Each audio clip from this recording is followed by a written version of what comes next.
Bismillahirrahmanirrahim. Assalamualaikum warahmatullahi wabarakatuh. Halo semuanya, kembali lagi bersama saya Nurul Hadi Fauzi di channel Ngapakpedia. Menempati janji saya terhadap teman-teman yang bertanya terkait pemutahiran Dapodik tahun 2021 dalam rangka perencanaan dak fisik pendidikan. Nah, ini di Dapodik Dasmen beritanya sudah ada. Nah, di sini ada petunjuk, form, dan lain-lain terkait jika teman-teman ingin mendapatkan bantuan dak fisik, dana alokasi khusus ya, untuk periode tahun 2022 nih teman-teman. Nah, jadi dakwisik itu ya bantuan berupa bangunan pokoknya sampai seisi-isinya sampai selesai, begitu teman-teman kemarin hasil sosialisasinya ya kalau saya nggak salah.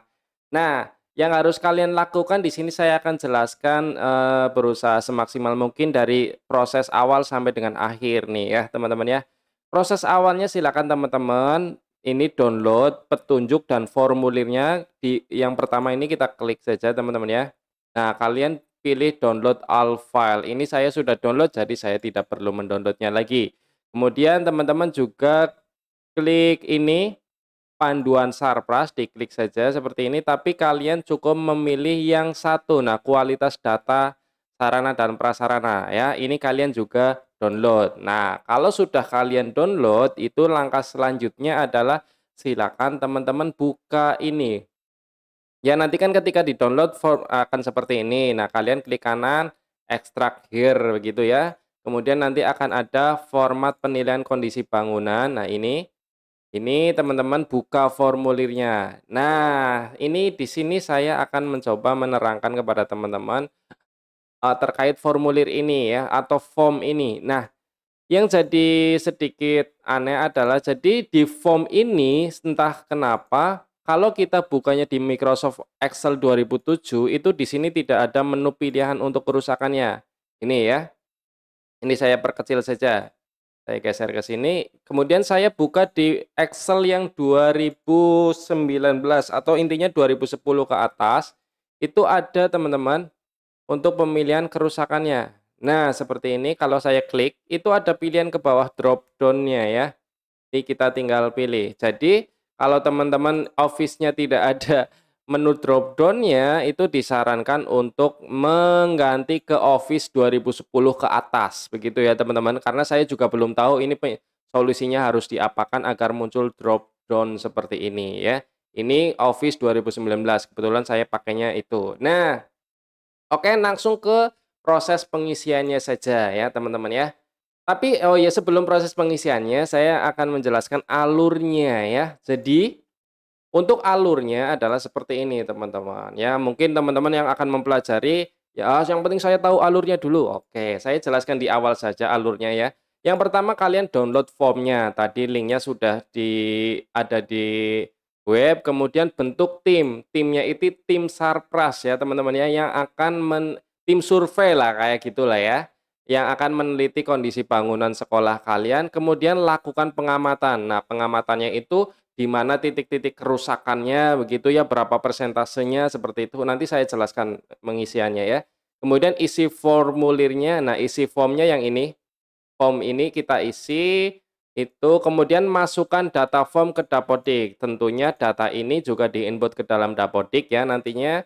Kemudian selanjutnya adalah bawa berkas atau form tadi yang diisi itu ke dinas untuk ditandatangani, dinas dan ditandatangani pemimpin dinas PUPR kalau nggak salah, seperti itu. Nanti kita buka di suratnya ya. Kemudian upload, yang sudah ditandatangani tadi di-upload di SP Datadik. Nah, kita langsung ke proses kalau bentuk tim tidak perlu tutorial, lakukan pengamatan. Nah, pengamatannya itu dilakukan berdasarkan data file ini teman-teman ya, yang ini, kualitas data sarana dan prasarana. Jadi kalian sekolahnya itu dicek seperti ini, tingkat kerusakannya ya, di-scroll saja ke bawah. Nah ini, pondasi turun merata seperti ini, pondasi turun tidak merata, lantai naik turun. Nah ini ada keterangan-keterangannya teman-teman. Ini dicek setiap bangunan ya. Jadi dilakukan pengamatan setiap bangunannya, bukan setiap ruang tapi setiap bangunan. Kenapa saya ngomongnya bangunan? Karena ini sekali lagi teman-teman perlu diperhatikan ya. formulir ini adalah untuk satu bangunan, bukan satu ruang saja, satu bangunan. Bangunan yang dimaksud itu seperti ini, teman-teman ya. Saya jelaskan. Kalau seperti ini, bentuk sekolah kalian gandeng ya, tidak ada pisahannya, ini namanya satu bangunan, teman-teman. Jadi formulir ini cukup satu ya. Nanti pengisiannya berarti total sekalian ya, misalnya luas atapnya ini harus dihitung total, tiangnya berapa harus dihitung total, luas lantai berapa harus dihitung semuanya. Nah, ini namanya satu bangunan. Sehingga formulir ini juga dibutuhkan cuma satu, karena formulir ini sekali lagi dipakai untuk satu bangunan. Nah, berbeda dengan jika sekolah kalian bentuknya seperti ini. Ini namanya banyak bangunan karena terpisah. Misalnya ini bangunan kelas 10, bangunan kelas 11, bangunan kelas 12, bangunan kantor, bangunan lab, dan lain-lain. Ini namanya terpisah, teman-teman. Ya, jadi bangunannya terpisah. Otomatis mencetak formulir ini juga dicetaklah sebanyak jumlah bangunan yang ada. Tentunya ini juga harus ditentukan juga di dapodiknya, teman-teman. Di dapodik itu di tanah, di menu sarpras dan di tanah ya, kemudian tanah. Nah, di sini bangunannya juga harus sesuai data yang ada. Ini, kalau bangunannya banyak seperti ini ya otomatis data bangunannya tidak seperti ini. Ini kan cuma satu, berarti ini saya memakai form yang ini, teman-teman. Ya, yang ini satu bangunan untuk banyak ruang. Tapi kalau sekolah kalian pada faktanya seperti ini, ya kalian harus membuat di dapodiknya itu bangunannya juga harus sesuai banyaknya ya. Jadi misalnya buat bangunan nanti namanya bangunan kelas 10, terus tambah lagi bangunan misalnya bangunan kantor seperti itu, teman-teman ya. Nanti tinggal ke menu ruangan, lalu buat ruangan kelas 10 yang menggunakan bangunan kelas 10. Kemudian ruang kantor yang menggunakan bangunan kantor, seperti itu ya. Jadi harus beda ya. Harus beda antara yang satu bangunan dengan yang banyak bangunan. Oke, itu penjelasan sedikit tentang macam-macam atau perbedaan yang satu bangunan dengan banyak bangunan. Kita next ke pengisiannya saja. Nah, pengisian formulir ini yang ada kuning-kuningnya berarti yang bisa diisi, teman-teman ya, yang bisa diedit. Nah, yang seperti ini bisa diedit. Yang ada abu-abu atau yang putih tidak bisa diedit. Lalu pengisiannya bagaimana? Pengisiannya itu sebenarnya sudah ada petunjuknya di sini, ya. Panduan penilaian kerusakan. Nah, ini sudah ada, teman-teman ya. Kita langsung scroll ke bagian pengisiannya. Nah, ini ya. Di sini teman-teman disuruh memilih. Bentar, saya scroll yang bagian nah ini kita mulai dari kolom ya. Ini saya geserkan saja, kemudian saya pilih yang ini. Nah ini untuk pondasi ya teman-teman, kalau pondasi kan kita tinggal milih faktanya. Nah ini, misalnya mengalami penurunan ya kita pilih seluruh struktur bangunan mengalami penurunan atau tidak ada kerusakan sama sekali. Ini khusus untuk pondasinya ya. Nah satu hal lagi yang penting, kalau di sini persentasenya di bawah 30%, maka kalian wajib mengisi data yang bawahnya. Yang untuk ini kolom, balok dan pelat ya. Kalau di sininya di bawah 30% kalian harus mengisi ini, kolom-kolom ini. Tapi kalau misalnya di atas 30% seperti ini, kerusakan berat, maka tidak perlu mengisi ini teman-teman. Langsung next ke ini, ke sini, ke atap ya. Struktur kolom, balok dan pelat tidak perlu diisi. Itu kalau persentase kerusakannya rusak berat seperti ini. Tapi ya tentu kalian harus mengisinya sesuai data real yang ada karena nanti kalau sekolah kalian terpilih untuk mendapat dak fisik tentunya akan ada survei dari dinas apakah real datanya sesuai dengan yang diajukan atau tidak begitu ya. Nah, saya contohkan penurunan merata pada seluruh struktur bangunan. Ini yang saya contohkan satu. Kemudian kolom. Kita next ke kolom. Kolom itu berarti tiang, teman-teman ya. Kalian harus menghitung tuh tiangnya ada berapa. Di sini contohnya tiang bangunannya ada 1, 2, 3, 4, 5, 6, 7, 8. Maka di sini kita tinggal ketik saja 8 ya. Nah, kemudian yang rusak berapa? Di sini kan ada angka 1, 2, 3, 4, 5. Nah, ini adalah persentase kerusakan atau tingkat kerusakan tiangnya. Keterangannya di sini ya. Kalau rusak sangat ringan, berarti ini yang satu. Rusak ringan, pilih 2. Rusak sedang, pilih 3. Rusak berat, ini. Keterangannya juga ini ada. Rusak berat itu yang seperti apa? Seperti itu, jelas ya ada. Nah, sebagai contoh di sini saya masukkan saja. Misalnya yang rusak ringan itu satu tiang, kemudian rusak sedang ada 2 tiang, maka yang lainnya betul enggak masalah, maka di sini akan menjadi kerusakan kolomnya itu 18%. Ini otomatis bagian ini ya, bagian ini akan otomatis. Begitu juga seterusnya tinggal balok. Balok itu ini teman-teman bisa scroll ke bawah, balok itu yang posisinya tiduran horizontal ya. Ya, ini saya ya balok ya seperti inilah ya yang tiduran ya. Pokoknya yang lawannya tiang lah. Nah, ini juga prosesnya sama penginputannya dengan kolom. Kalau pelat, pelat itu adalah, alas teman-teman ya, tapi bukan alas dalam arti lantai, karena lantai itu ada sendiri.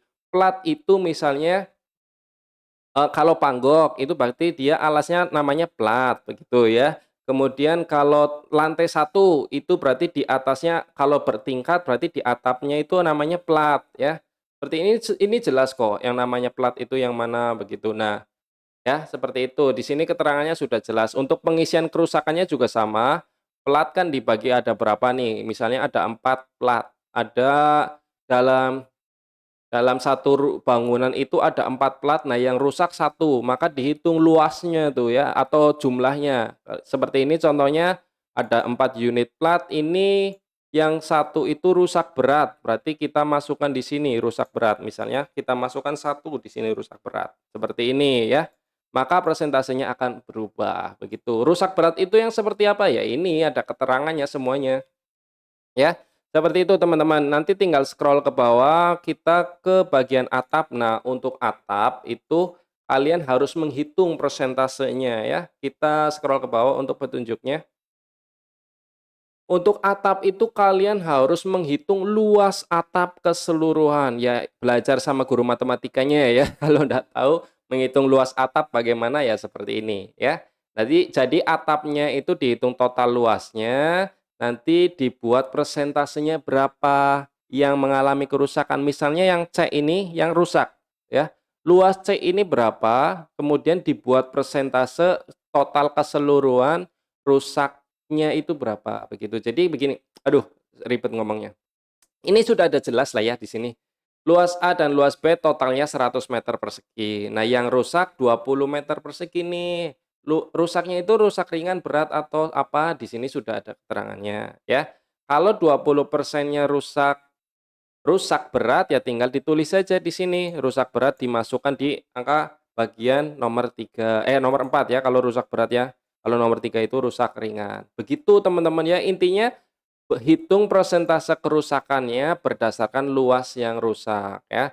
Misalnya ada variasi tingkat kerusakan ya masukkan saja per persentase ya. Yang rusak ringan berapa persen, rusak berat berapa persen begitu ya. Kemudian untuk selanjutnya ya sama prosesnya, intinya sama saja tinggal ngisi. Kalau persentase berarti dibuat persen, kalian harus hitung luasnya dulu, lalu hitung persentase kerusakannya ya, seperti itu. Kalau tidak mau ribet, saya sudah buatkan salah satu rumusnya, itu yang untuk kerusakan ya. Sebentar. Nah, rumus luas yang rusak. Nah, ini kalian bisa menghitung pakai cara ini teman-teman, luas kerusakan luas seluruhnya, persentase. Nah, persentasenya berapa? Nah, misalnya yang luas kerusakannya 20 meter persegi, luas keseluruhannya 100 meter. Maka masukkan untuk menghitung persentasenya, kalian masukkan rumus seperti ini. Sama dengan A4. A4 ini posisinya si angka 20, kemudian dibagi B4, itu posisinya luas seluruhnya. Jadi saya pakainya, nah ya, saya hapus, masukkan rumusnya. Jadi saya ketiknya seperti ini, sama dengan ya, kemudian kurung buka, saya pilih ini, dibagi, saya pilih ini, kurung tutup, terus saya ketikkan kali 100, seperti ini. Maka hasilnya 20, berarti kita akan memasukkan 20%. Nah, kerusakan ini yang mana ringan, berat, sedang, atau sangat ringan? Nah, kita tinggal tulis saja di form ini, 20%, begitu. Plafon juga sama, dinding juga sama, kaca, pintu, kusen, kalau unit ya tinggal dimasukkan jumlah. Ya, intinya kalau unit berarti jumlah, kalau persen berarti berapa persennya, begitu teman-teman ya.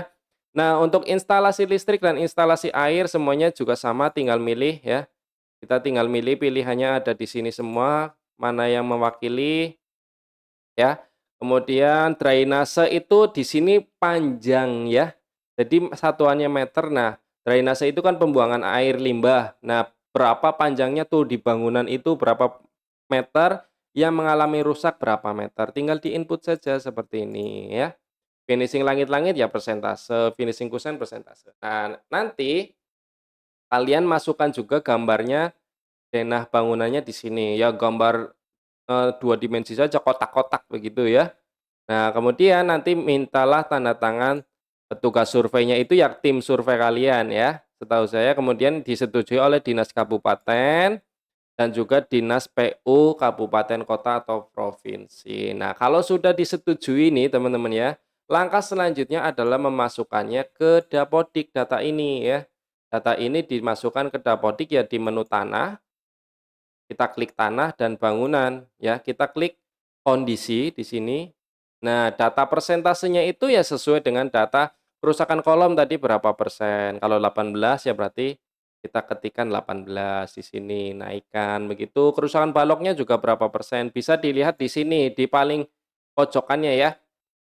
Ini kolom. Kolom kita geser ke sini. Nah, di sini ada angka 18. Maka ya di sini kita masukkan 18. Begitu teman-teman ya. Oke, kalau sudah di Dapodik sudah, selanjutnya Dapodik kalian sinkron, kemudian tahap terakhir itu ya, di sini kan isi form sudah, masukkan data ke Dapodik sudah, bawa berkas ke dinas sudah. Nah, upload di SP Datadik, itu uploadnya di sini teman-teman ya. Kita masuk ke SP Datadik, Dapodik, kemudian login menggunakan SSO seperti biasa lah ya. Kemudian teman-teman silakan ke menu Sarpras ya.